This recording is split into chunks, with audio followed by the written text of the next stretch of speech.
Live from New Delhi, you're watching DD India Live, India's voice to the world. I'm Tanvi Taneja, coming up in the next 30 minutes.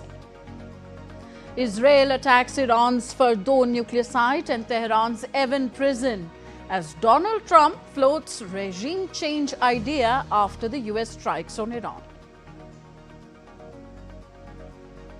Aggression against Iran was groundless, says Russian President Vladimir Putin as he hosts Iranian Foreign Minister Abbas Araghchi in Moscow.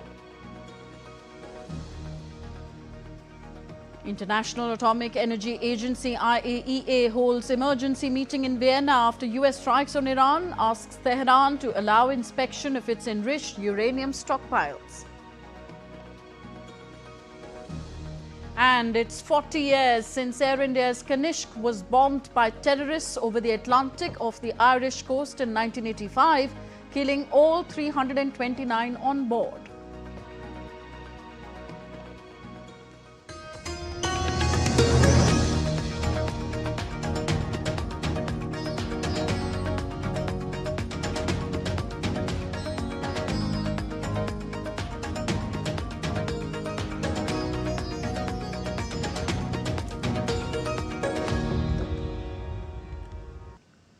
The conflict between Iran and Israel escalated further, with both countries continuing their missile strikes. The Israeli Defense Forces said to have launched a series of strikes on Iranian airports and military targets.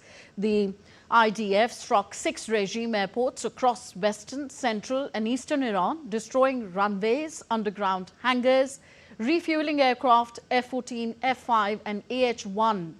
Israel claimed that these aircraft were meant to intercept Israeli jets, adding that the defense forces impaired takeoff capabilities from these airports, as well as the Iranian military's ability to operate its air force from them. Further, the Israeli military spokesman, Brigadier General Efi Defrin, has confirmed that its military has attacked the sites of Iran's Revolutionary Guard sites in Tehran. The latest operation by Israel is aimed at damaging and denying Iranian regime's ability to launch and produce missiles. At this time, we continue to damage and deny the Iranian regime's ability to launch and produce missiles. At this moment, the Air Force planes are deepening the strikes in the Tehran area with an emphasis on commanding headquarters of the Revolutionary Guards. The Israeli military also confirmed that it struck roads around Iran's Fordow enrichment facility to obstruct access to the site. The underground site was one of those hit in Sunday's attack by the United States on 3 nuclear facilities. The IAEA chief has said that there is every possibility that very significant damage has been done at Iran's Fordow. At this time, no one, including the IAEA, is in a position to have fully assessed the underground damage at Fordow. Given the explosive payload utilized and the extreme vibration-sensitive nature of centrifuges, very significant damage is expected to have occurred. Earlier, Israeli Prime Minister Benjamin Netanyahu said that the country was even closer to its objectives in Iran after US airstrikes on Iranian nuclear facilities were ordered by President Donald Trump. At a press conference, Netanyahu reiterated that Israel's goal remains dismantling Iran's nuclear and missile capabilities. There is no doubt that this is a regime that wants to eliminate us, to erase our existence.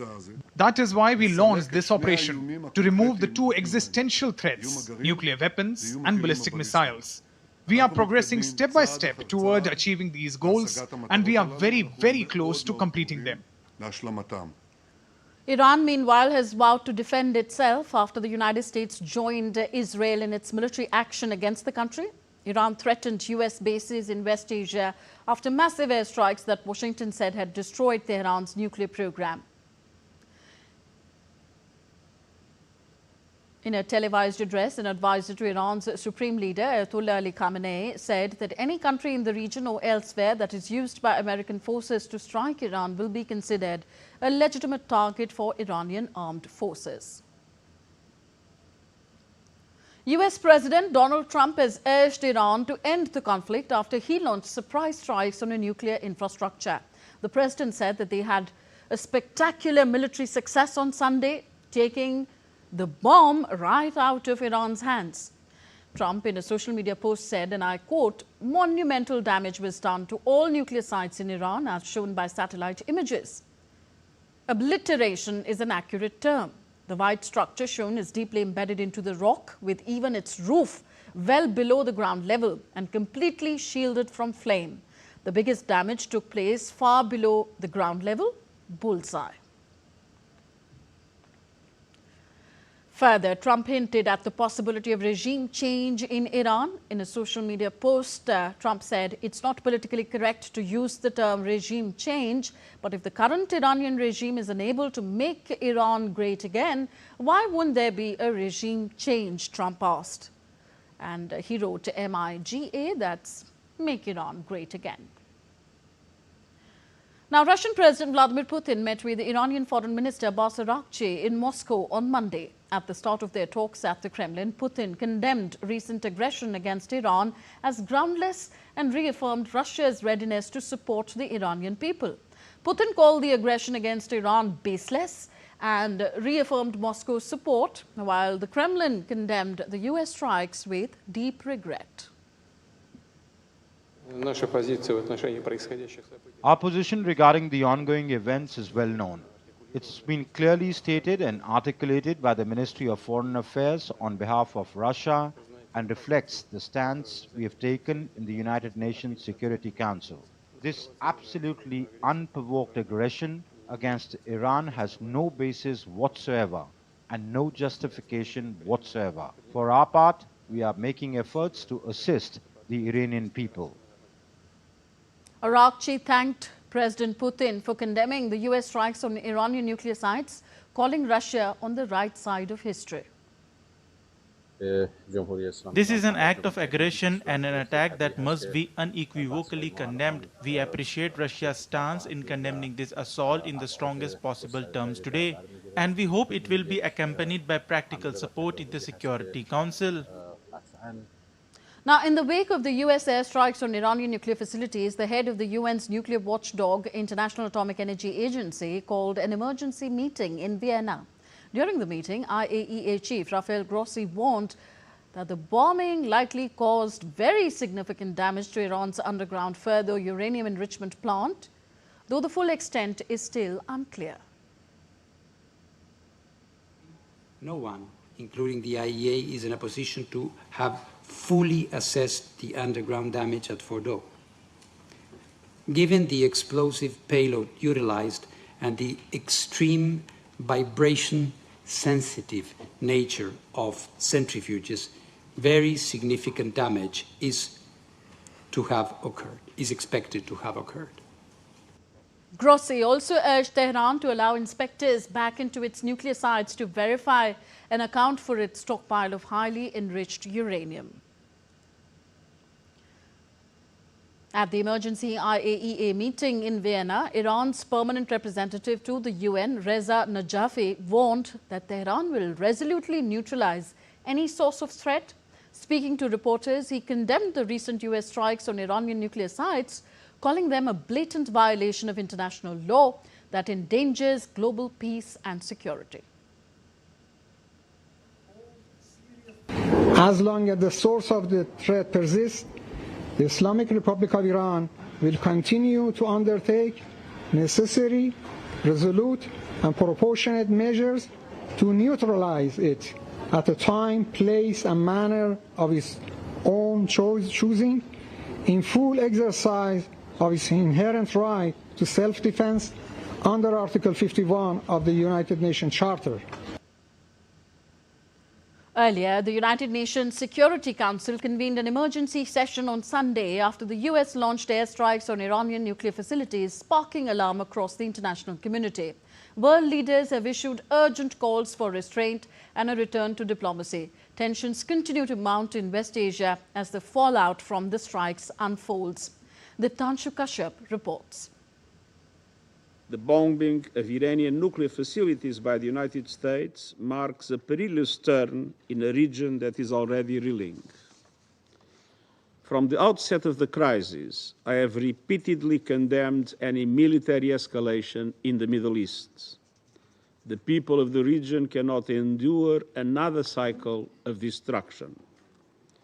And yet, we now risk descending into a rat hole of retaliation after retaliation. To avoid it, diplomacy must prevail. UN Secretary General Antonio Guterres warning of a perilous turn in West Asia after US strikes on Iranian nuclear facilities. Speaking at an emergency session, he urged restraint. Iran called the US strikes illegal and accused Washington of turning the Non-Proliferation Treaty into a political weapon. US, on its part, defended the strikes, saying Iran had blocked diplomacy while advancing its nuclear program. Reactions from world leaders were mixed but unified in urging calm. Japan called for de-escalation, underlining the need for renewed diplomatic efforts. Australia backed the US strikes but also stressed the importance of dialogue. UK Prime Minister Keir Starmer echoed calls to stabilize the region and bring all parties back to the negotiating table. Well, we've long had concerns about the Iranian nuclear programme and been very clear that Iran cannot have a nuclear weapon. The US has now taken action to alleviate that threat. It is important that we now de-escalate the situation, stabilise the region, and get the parties back around the table to negotiate. We don't want escalation and a full-scale war. We continue to call for dialogue and for diplomacy. As I've said for many days now, we are deeply concerned about any escalation in the region, and we want to see diplomacy, dialogue and de-escalation. Asian economies remain cautious, with energy and economic priorities weighing heavily. The Strait of Hormuz, a vital artery for global oil shipments, remains a flashpoint. Any disruption here could trigger a domino effect across global supply chains and markets. Diptanshu Kashyap's report for DD India. You're watching DD India Live, still to come on the show. India continues to evacuate its nationals from Iran and Israel under Operation Sindhu. India has weeks of oil supply. Imports continue via many routes, says Petroleum and Natural Gas Minister Hardeep Singh Puri. And our spotlight on the forgotten martyr of India's emergency era, actress turned activist Snehalata Reddi.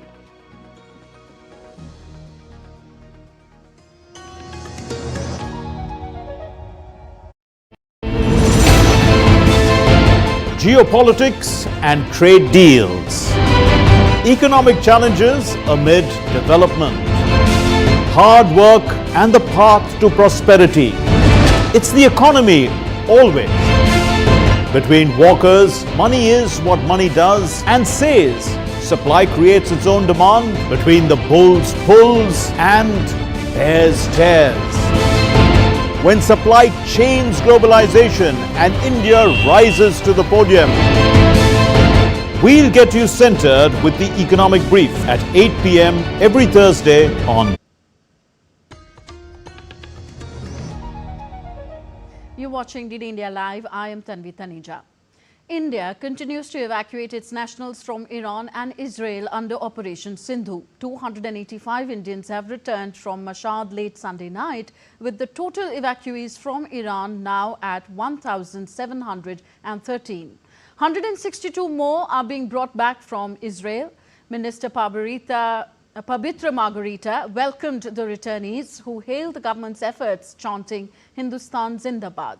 DD India's Tapas Bhattacharya has more.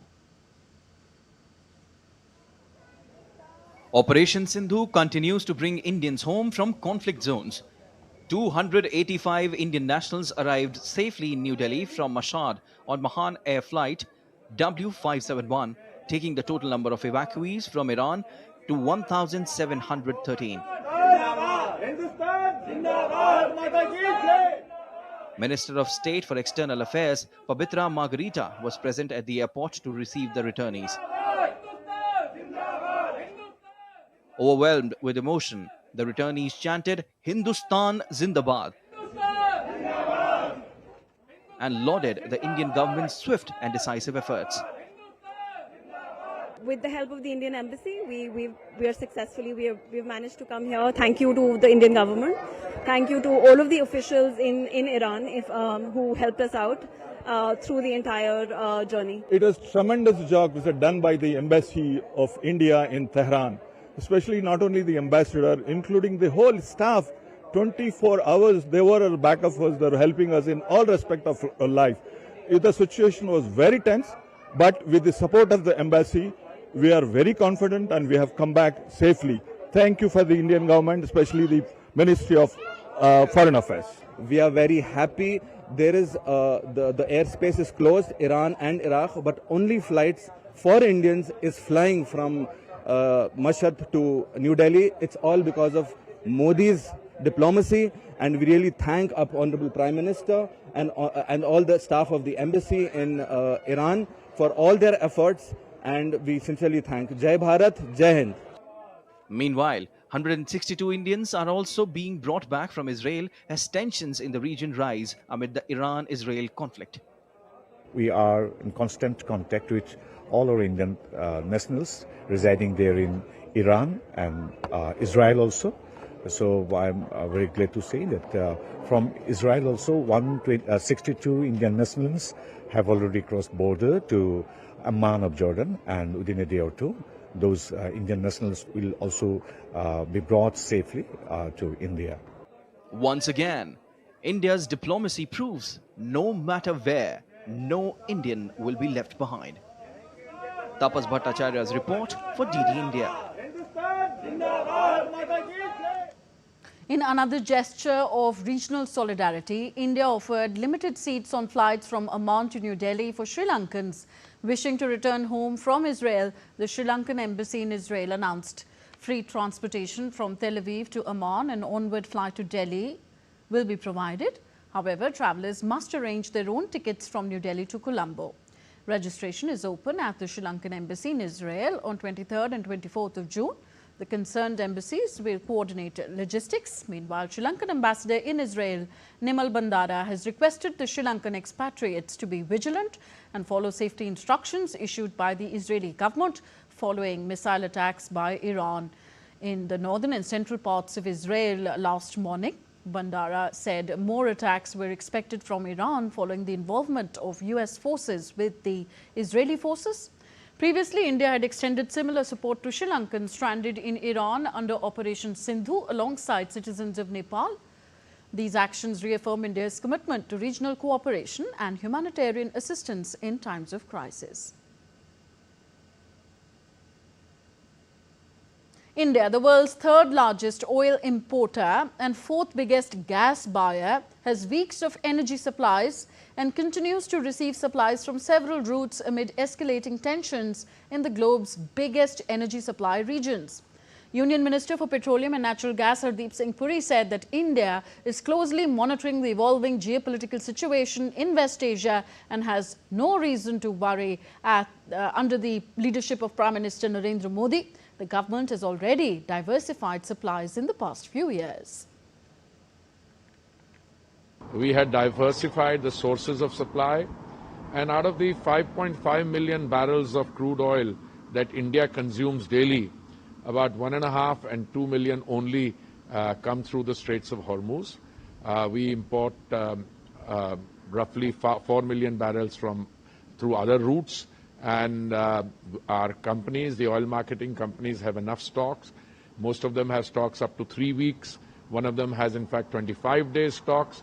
And we are also confident that we can increase the supply of crude through other routes should the situation so warrant. We are in touch with all possible actors in this, the supply routes, etc. And I believe that there is no cause for any alarm on this score. A high-level Indian delegation led by Union Minister Hardeep Singh Puri attended the 40th anniversary memorial of the Air India Kanishka bombing at the Ahakista Memorial in Cork, Ireland. Minister Hardeep Singh Puri joined the Irish Prime Minister M. Martin, Canadian Minister of Public Safety Gary Ananda Sangari and others to pay homage to the victims at an event in Ireland. This solemn event commemorates not only the terror attack but also reinforces the global commitment against terrorism. Hardeep Singh Puri also paid his tributes to the victims of the bombing by placing a wreath at the memorial. The dastardly mid-air bombing of Air India Kanishka Flight 182 in 1985 had claimed 329 innocent lives off the Irish coast. The incident remains one of the most inhuman acts of terror in aviation history. As the state of emergency, which is considered to be a blot on India's democratic history, completes 50 years, the Bharatiya Janata Party, BJP, which played a major role in opposing the act of the then Congress-led government, has been revisiting the dark days when its leaders, along with eminent citizens, were dumped in jails. One such story is that of Snehalata Reddi. She was a film star, an activist and a voice of resistance. But during the emergency in 1975, Snehalata Reddy's courage became her crime. Arrested, silenced and broken behind bars, her story is one of dignity crushed by dictatorship. Here is a haunting story of a woman who stood tall and paid the ultimate price for dissent.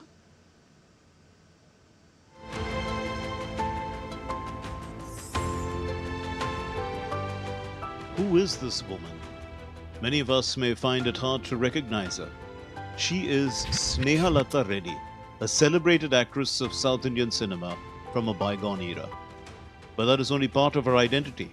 In 1975, then Prime Minister Indira Gandhi declared a state of emergency.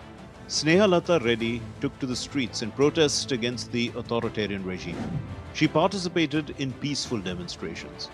What made her an even bigger target for the government was a close association with the socialist leader George Fernandez. At the time, George Fernandez had gone underground, and authorities suspected that Snehalata knew his whereabouts. What followed was a tragedy that remains a chilling reminder of those dark times. On May 2, 1976, Snehalata Reddi was arrested under the draconian Maintenance of Internal Security Act, MISA, a law used extensively during the emergency to silence political dissent. She was confined to a small cell in Bengaluru jail, barely fit for human habitation. Veteran journalist Kuldeep Nair recounted her condition in his book Emergency Retold.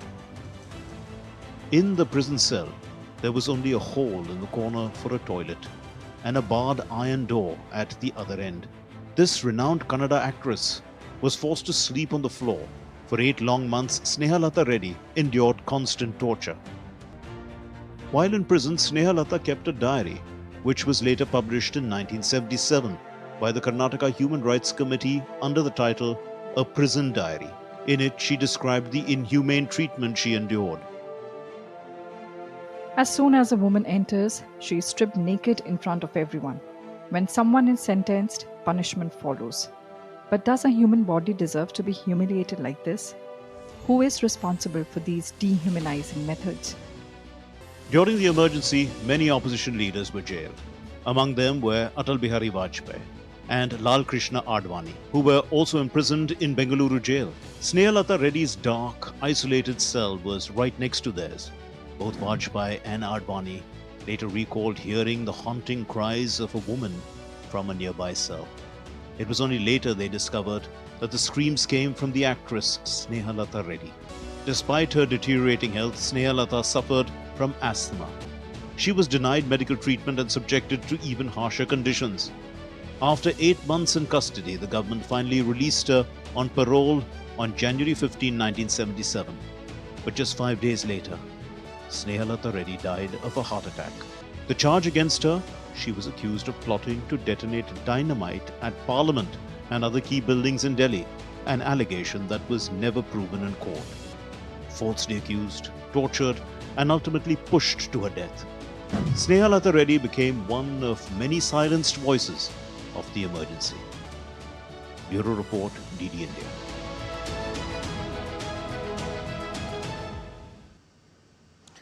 On to sports news now. Indian veteran forward Lalit Kumar Upadhyay announced his retirement from international hockey on Monday. A two-time Olympic medalist, Lalit Upadhyay's career with the Indian men's hockey team spanned over a decade from 2014 to 2025.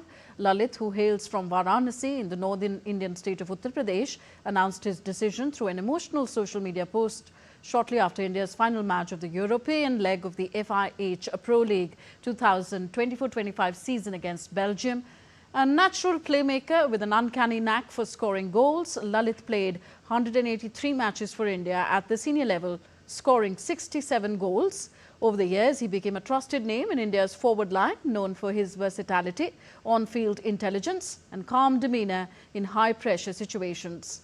He was a crucial part of the squad that scripted history at the Tokyo 2020 Olympics, helping India clinch a bronze medal, the country's first medal in Olympic hockey since 1980. And on to the FIFA Club World Cup now. Jude Bellingham and Arda Güler scored late in the first half to help 10-man Real Madrid to a 3-1 victory over CF Pashua in Group H clash on Sunday. Federico Valverde's sliding volley in the 70th minute sealed Xabi Alonso's first victory as Madrid manager. The result puts his side's FIFA Club World Cup 2025 campaign back on track after a dramatic 1-1 draw against Al Hilal in Wednesday's opener. Real Madrid can clinch a place in the last 16 with a win or draw against RB Salzburg on Thursday.